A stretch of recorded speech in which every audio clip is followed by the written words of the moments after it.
जय श्री कृष्ण मित्रों, हम सभी प्रयास कर रहे हैं सरल भाषा में श्रीमद् भागवत गीता को समझने का। और इसी श्रृंखला में अब हम दूसरे अध्याय में समय चल रहे हैं और दूसरे अध्याय के 36वें श्लोक तक हमने पहले अध्ययन किया था। अब हम 37वें श्लोक की तरफ बढ़ेंगे। मैं आपको बता दूं कि भगवान श्री कृष्ण अर्जुन को मोटिवेट करने का प्रयास कर रहे हैं युद्ध करने के लिए। पहले तो वो अर्जुन को ये बता रहे थे कि युद्ध करने से क्या क्या प्राप्त होगा। अब वो अर्जुन को ये बता रहे हैं कि युद्ध न करने से तुम क्या क्या खो दोगे। तो इसी क्रम में 37वां श्लोक है दूसरे अध्याय का, और भगवान कहते हैं, अर्जुन से कह रहे हैं, हतो वा प्राप्यस्यसि स्वर्गम जित्वा वा भोक्ष्यसे महीम तस्मादुत्तिष्ठ कौन्तेय युद्धाय कृतनिश्चयः। अर्थात हे कुंती पुत्र, यदि तुम युद्ध में मारे जाओगे तो भी स्वर्ग प्राप्त करोगे, या यदि तुम जीत जाओगे तो पृथ्वी के साम्राज्य का भोग करोगे। अतः दृढ़ संकल्प करके खड़े हो और युद्ध करो। अब भगवान देखो, पहले भगवान ने क्या कहा था कि युद्ध करने से ये नुकसान, ये युद्ध करने से ये लाभ होंगे, युद्ध ना करने से ये नुकसान होंगे। अब दोनों की जो तुलना करते हुए भगवान कह रहे हैं कि देख, मान लो अर्जुन तुम अगर युद्ध करो और मान लो हार भी जाओ, अगर हार भी जाओगे ना तब भी स्वर्ग प्राप्त, और जीत जाओगे तो पृथ्वी तुम्हारे लिए स्वर्ग बन जाएगी। साम्राज्य करोगे पूरी पृथ्वी का, पृथ्वी के ऊपर साम्राज्य करोगे और यश प्राप्त करोगे, आनंद का जीवन रहेगा। अगले यानी कि 38वें श्लोक में भगवान अर्जुन से कहते हैं कि सुख दुखे समे कृत्वा लाभा लाभौ जया जयो ततो युद्धाय युज्यस्व नैवं पापमवाप्यस्यसि।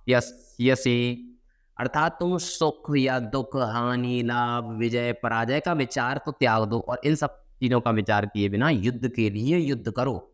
ऐसा करने पर तुम्हें कोई पाप नहीं।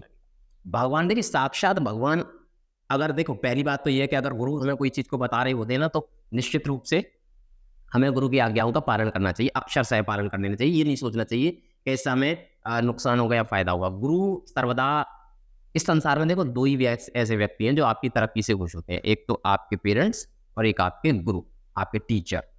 ठीक है, तो वो आपको सदैव अच्छी राह पर लेके जाएंगे। हाँ, अपवाद हो सकते हैं कुछ लोगों के, लेकिन ज्यादातर आपको अच्छी राह पर लेकर जाएंगे। और गुरु ने जब कह दिया, और गुरु जब साक्षात भगवान ही गुरु हो, तो कोई प्रश्न चिन्ह लग ही नहीं सकता। तो भगवान कह रहे हैं अर्जुन से कि सुख दुख, लाभ, हानि, जय पराजय सब भूल जाओ, युद्ध करो, और इस युद्ध को करने से तुम्हें पाप नहीं लगेगा। अगले श्लोक में बढ़ते हैं। 39वां श्लोक है श्रीमद् भगवद गीता के दूसरे अध्याय। एषा ते अभिहिता सांख्ये बुद्धिर्योगे त्विमां शृणु बुद्ध्या युक्तो यया पार्थ कर्म बंधम प्रहास्यसे। अर्थात यहाँ मैंने वैश्लेषिक अध्ययन यानी सांख्य द्वारा इस ज्ञान का वर्णन किया है। अब निष्काम भाव से कर्म करना बता रहा हूं, तो उसे सुनो। हे प्रथापुत्र, यदि तुम ऐसे ज्ञान से कर्म करोगे तो तुम कर्मों के बंधन से मुक्त। देखो, भगवान ने अभी तक जो विश्लेषण करके बताया था, इसको सांख्य कहा जाता है।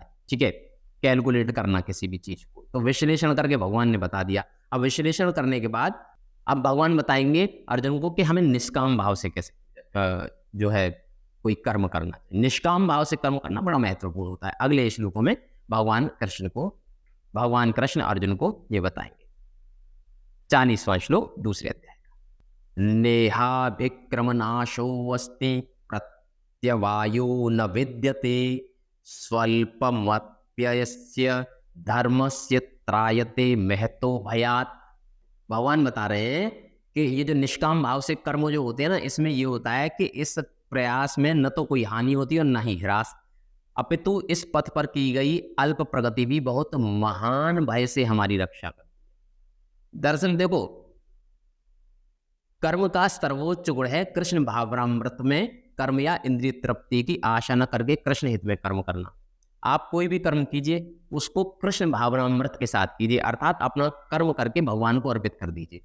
एक तरीका है कि हम लोग कहते हैं ना कि हमें काम करते करते भगवान का नाम लेना चाहिए। इसको थोड़ा सा उल्टा कर दीजिए, आप भगवान का नाम लेते लेते काम को करिए, फिर देखिए उसका अच्छा फल तो प्राप्त होगा ही, कई गुना फल प्राप्त होगा आपको। अर्थात आपने कृष्ण भावनामृत के लिए कर्म किया, मतलब आपका कोई विशेष प्रकार का कोई इच्छा नहीं थी आपकी, आप भगवान को, मतलब हमें ईश्वर की प्राप्ति, भगवत प्राप्ति हमारा परम उद्देश्य है। बाकी भौतिक जो आवश्यकताएं हैं उनकी प्राप्ति तो जब हम भगवान का नाम लेते लेते किसी कार्य को करेंगे तो वो निश्चित रूप से पूरी हो जाएगी। तो निष्काम भाव से किया गया काम सर्वश्रेष्ठ होता है, उसमें ना कोई हानि होती है और लाभ के लिए भी हम बहुत ज्यादा उत्सुक नहीं होते।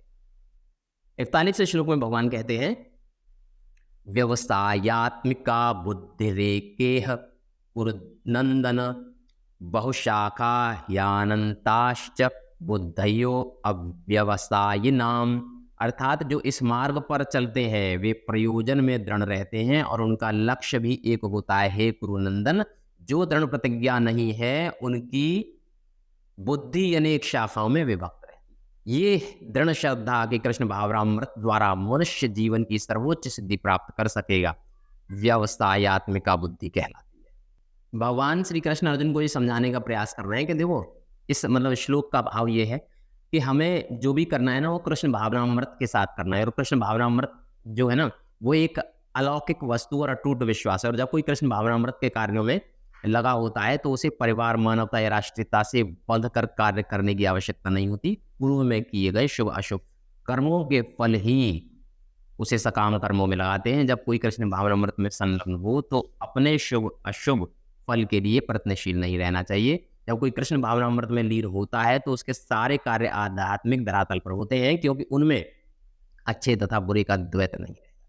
कृष्ण भावनामृत की सर्वोच्च सिद्धि देहात्म बुद्धि का त्याग है। कृष्ण भावनामृत की प्रगति के साथ क्रमशः यह अवस्था स्वतः प्राप्त हो जाती है। कहने का आप एक लाइन में बस तरह समझ लीजिए कि कृष्ण भगवान को समर्पित कर्म को कर दीजिए। ठीक है, आप जो भी काम करें वो कृष्ण के लिए करें, अपने लिए न करें, कृष्ण के लिए करें। देखिए आपको पॉजिटिव उसका फल मिलेगा।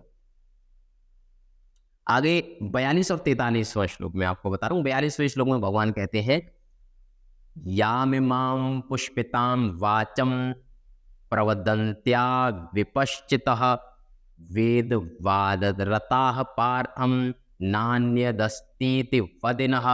और 43वें श्लोक में कह रहे हैं कि कामात्मानः स्वर्गपरा जन्म कर्म फलप्रदां क्रिया विशेष बहुलां भोगैर्वर्ष्यर गतिम प्रति। अर्थात अल्पज्ञानी मनुष्य वेदों के उन अलंकारिक शब्दों के प्रति अत्यधिक आसक्त रहते हैं जो स्वर्ग की प्राप्ति, अच्छे जन्म, शक्ति इत्यादि के लिए विविध काम कर्म करने की संस्तुति करते हैं। इंद्रिय तृप्ति तथा ऐश्वर्यमय जीवन की अभिलाषा के कारण भी कहते हैं कि इससे बढ़कर और कुछ नहीं। भगवान देखो यहाँ पर इस वाले श्लोक के भाव में मैं आपको बताना चाहता हूँ कि जो कई बार जो हमारे कुछ ग्रंथ ऐसे हैं जो कोई, या हम सीधे तौर पर कहें कि कुछ वेद ऐसे हैं कि जो कि हमें भौतिक सुखों की ओर लेकर जाते हैं। तो हमें भौतिक सुखों की तरफ बहुत ज्यादा लालायित नहीं होना चाहिए, क्योंकि भौतिक सुख जो होते हैं ना, यही भौतिक सुख हमें जो है कई बार पापों की ओर ले जाते हैं। तो हम अगर पाप से बचना चाहते हैं तो हमें भौतिक सुखों की इच्छा त्याग करनी। हमें क्या करना चाहिए? हम प्रत्येक कर्म भगवान श्री कृष्ण की इच्छा से करें, जो कृष्ण को अच्छा लगे वो करें। अब देखो यहाँ पर अर्जुन अपनी इच्छा के लिए युद्ध ना करे, बल्कि कृष्ण की इच्छा की पूर्ति के लिए युद्ध करे। अगर वो ऐसा करता है तो निश्चित रूप से उसको वो सब प्राप्त होगा जो वो चाहता है। देखिए एक सीधी सी बात है, हम अगर जो चाहते हैं उसके लिए प्रयास करते हैं तो वो हमें प्राप्त नहीं होता, लेकिन अगर हम वो करें जो कृष्ण चाहते हैं तो हमें वो सब प्राप्त होगा जो हम चाहते हैं। ये बड़ी साधारण सी बात है, इसको बस समझने की जरूरत है और यही समझाने का प्रयास कर रहे हैं भगवान श्री कृष्ण अर्जुन को। चलिए श्रीमद् भगवद गीता की इस वीडियो में सिर्फ इतना ही। आगे के श्लोक हम अगली वीडियो में सुनेंगे। मुझे इजाजत दीजिए। जय श्री कृष्ण।